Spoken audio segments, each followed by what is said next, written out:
the reason I sort of got involved over here was I was on a hunt this past November.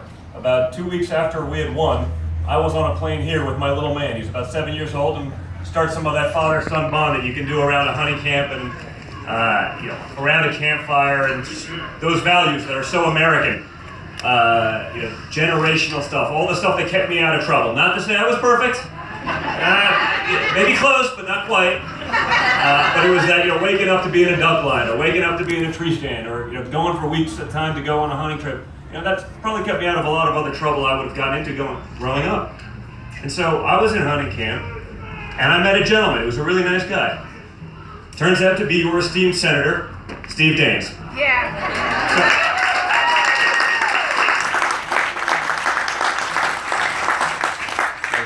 Steve and I had great hunt. He joined us because he had tagged out, and joins me and my son on our hunt, and we sort of became friendly. And when all of this started going on, and the special election with Secretary Zinke moving over to the Department of the Interior, I said, "Listen, is there anything I can do? Is there anything I can do to help?" And he goes, "You know what? You have to meet Greg." Steve and Greg really grew up together, and they built businesses together, created real jobs together. That's right. Okay? And I'll get to that in a minute. But I said, deal. We'll come out, we spent some time. We actually got to go shooting and fishing, because that's not exactly twisting my arm to get me to go to Montana. And I was like, I'll do a little bit of work, I'll speak, I'll rave and rave, we'll go do some fishing. So that, can we come out one more time? I go, yeah, but I only have one day. I don't think we're getting any fishing. But I said, I'll do it anyway, because it means that much to me. Because we need someone with common sense. There's common sense values that, if you turn on the TV these days, seem to have disappeared. I remember during the election, I turned on the news, and I literally thought I was watching the Onion Network, that they had maybe taken over some of these cable news channels, because you had quote-unquote professional reporters talking about people in far-off lands that hate our guts, that hate our freedoms, that hate our values, that hate our religion. And we should be giving them more consideration and take care of them better than we do our own children with a failing education system. Our own veterans coming back from wars, injured and battered. And I felt I was taking crazy pills. So this election was a referendum on common sense. Amen. And that's what Greg's going to bring to the table. As I said earlier, this is someone who, like my father, has actually created jobs. Yeah. Has actually started businesses. Who's actually, like my father, had hundreds of people and their families' well-being dependent on his success. He doesn't need this job, just like my father didn't need this job. He wants this job because he loves this country. Yeah. He wants this job because he loves this state.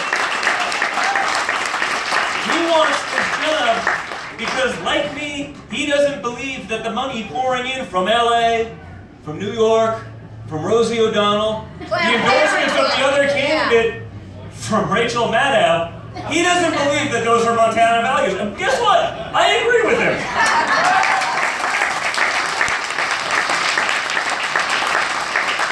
This isn't rocket science, folks.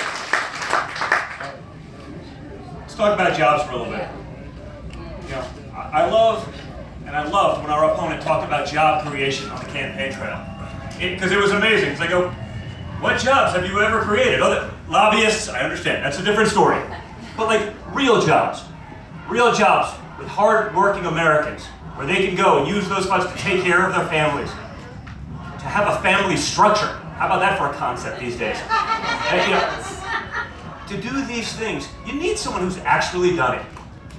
The only jobs I've seen the other side create are probably about 50% of the people across the street. We saw that they were paid, so it's okay. It's good, at least there's jobs, okay? But we need someone who can do this in real numbers.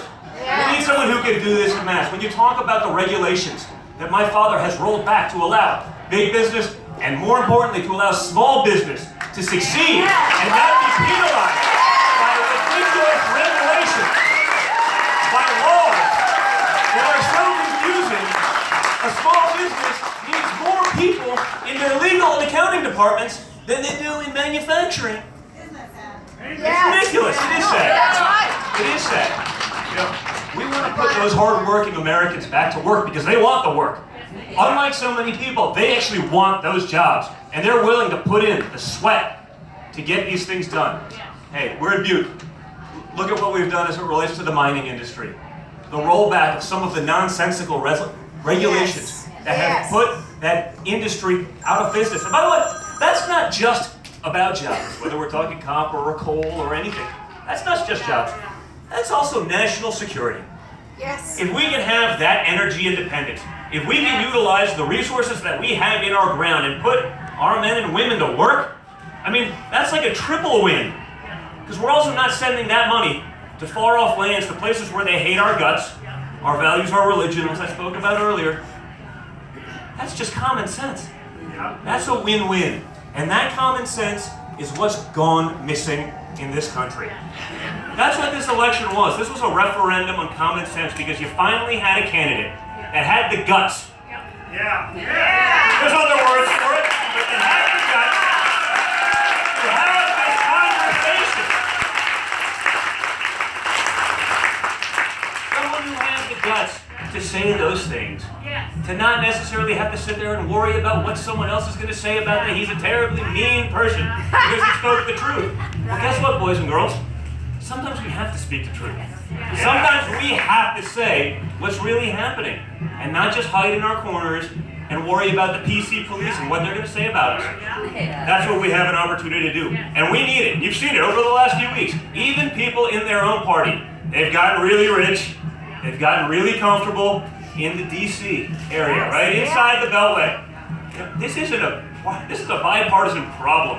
Both sides are guilty of this. They don't want change. They don't want someone who's going to shake up the system.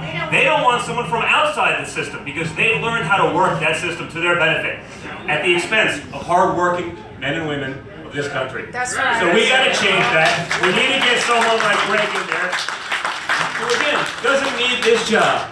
He can go against the grain. He can fight for what's right for the people of his state and ultimately the people of this country because that's what matters. And we need those votes because these things are closer than they should be. Okay? They're closer than they should be. The more people we have in DC that aren't beholden to the swamp, the better.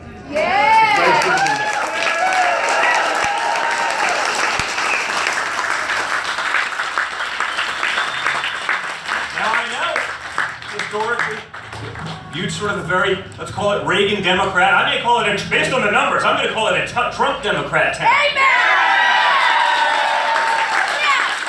We need you and all of those common sense Democrats, let's call them. Trump common sense Democrats to get out and put someone who's going to actually fight for America, who's going to put America first, not the other side. We know they're not going to do it. So we need you guys to mobilize. We need you to stay active. We need you to vote. We need you to volunteer. We need you to call your friends and get them to do the same thing. Don't wait until the last minute. You know, it's interesting. With the Democratic governor, you have an election day on a Thursday. That doesn't happen that often. Let's not get confused into semantics. The other side of their LA money is getting mobilized. They're out there. They're active. Don't sit back on our laurels. Don't sit back on our wings. Okay? Don't sit back on a great president, a great attorney general, a great new, young, conservative Supreme Court justice. Don't sit back on those wins, because I'm actually going to disagree with my father on this one. He said a few times, you're going to get sick of the winning, we're going to win so much. Now, I promise you, I will never get sick of winning. Okay?